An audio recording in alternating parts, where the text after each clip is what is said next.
Bonjour et bienvenue à vous qui cherchez la vérité. Je vous ai parlé dans une récente vidéo de la ville d'Astana, pleine de symboles francs-maçons. Mais elle va bientôt être détrônée par une nouvelle ville qui est en construction en ce moment, Neom.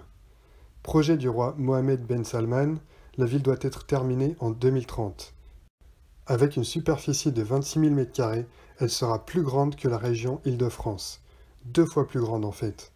Qu'est-ce qui distingue cette ville de toutes les autres au monde ? Elle se veut la plus futuriste jamais construite.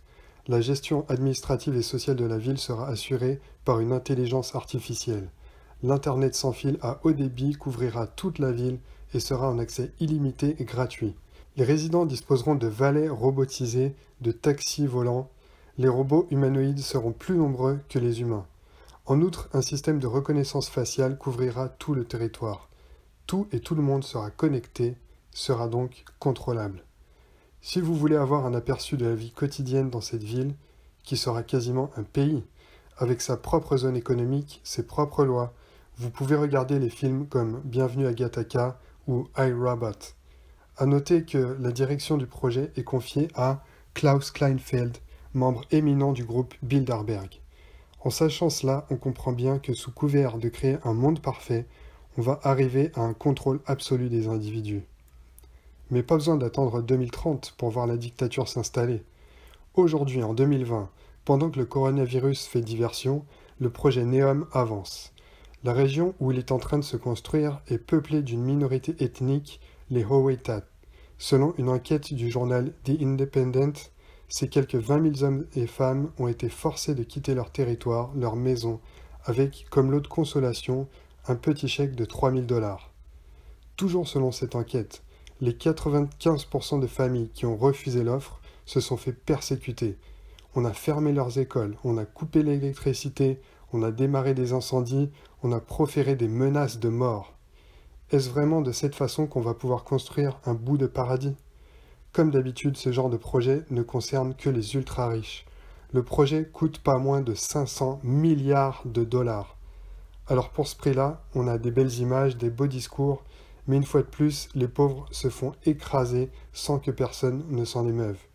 Au final, cette ville-État a pour seul but de divertir les classes aisées, de rabaisser les humains au stade de simples consommateurs abrutis et dépendants. L'emplacement de ce complexe a été choisi minutieusement, à la croisée de 3 continents, l'Europe, l'Asie et l'Afrique. D'ailleurs, la construction de ponts est en projet pour un accès direct à ces continents, avec en particulier une liaison avec Jérusalem. Éminemment symbolique, c'est également là, selon certains théologiens, que se trouve le mont Sinaï, où Moïse rencontra Dieu pour la première fois. Dans Exode 3,5, Dieu dit « Ne t'approche pas d'ici, retire tes sandales, car l'endroit où tu te tiens est une terre sainte. » Or, c'est un autre Dieu qui sera maintenant adoré sur cette terre sacrée. Comme je le disais, cette zone, bien que faisant partie du territoire de l'Arabie saoudite, ne sera pas soumise à ces lois. Cela donnera la possibilité de voir se développer tout ce que comportent les sociétés consuméristes comme divertissement dégradant. La drogue, l'alcool, les jeux de hasard ou encore bien sûr la prostitution.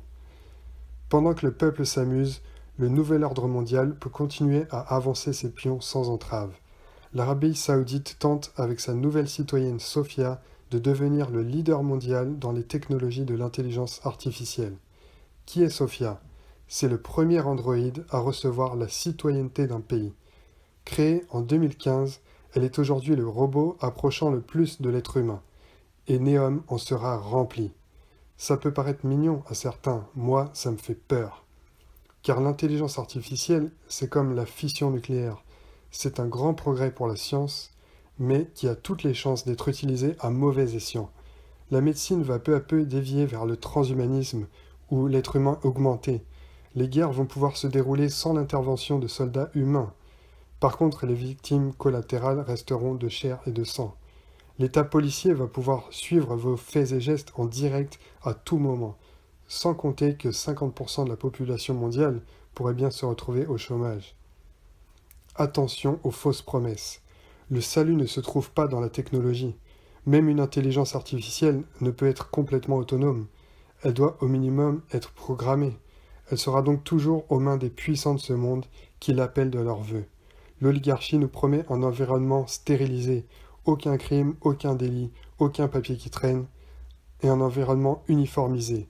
On va rallier toutes les civilisations, toutes les religions dans une grande fratrie pour vivre une nouvelle ère de bonheur et de félicité. Ce ne sont que des mensonges. La parole de Dieu nous met en garde dans 1 Thessaloniciens 5.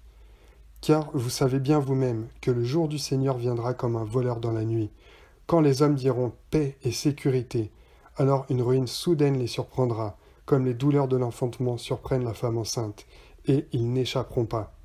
Mais vous, frères, vous n'êtes pas dans les ténèbres, pour que ce jour vous surprenne comme un voleur.